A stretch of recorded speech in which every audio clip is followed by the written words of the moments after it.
So it's been more than a year now since President Trump announced his new strategy for Afghanistan. Do you think it's working? For the first time, the possibility of peace is really attained. The aim of the South Asia strategy of President Trump is not perpetuation of war. It is, simply put, a stable Afghanistan within a secure South Asia. We need to move towards self-reliance. This is not a problem that can be solved if you put a deadline to it. But do you think it's working? I mean, it's been 17 years of war now and hundreds of billions spent. I mean, the security situation now is worse than it's ever been. Look, I'm not responsible for the first 14 years.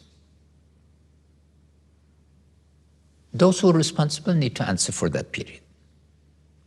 From the day I've been elected as president of Afghanistan, my goal has been a multidimensional process to make sure that we own our problems, we reduce our reliance, we become partners rather than dependents. Since 2014, we are dying for our causes. We are grateful for the assistance, but that assistance has been really reduced because it shows you that we can move forward. It's still crucial to defending places like Ghazni. I mean, it is. We're not saying we've not reached that level to be able to, but judge us by a process. And if the American forces were to it's withdraw? Support. It's not forces, it's support.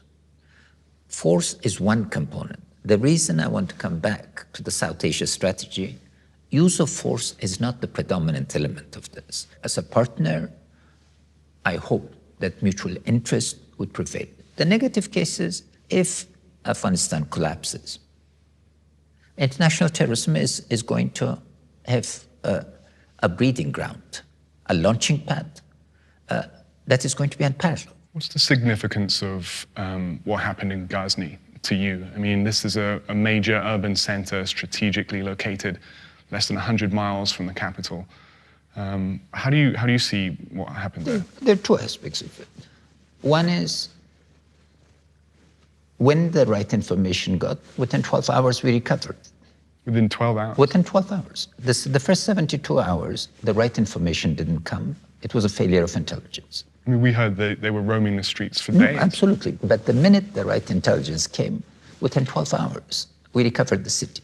What do you think the government actually has to offer the Taliban? I mean, they now control or contest nearly half the country. I mean, if they don't like the conditions that you're offering, what's to stop them just waiting out the Americans? The issue is not waiting out the Americans. Can they wait out the Afghan people?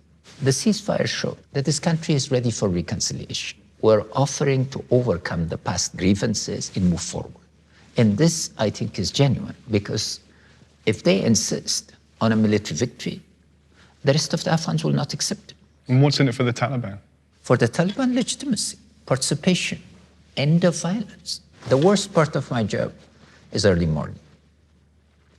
I get my first security briefing, and I get the casualty figures.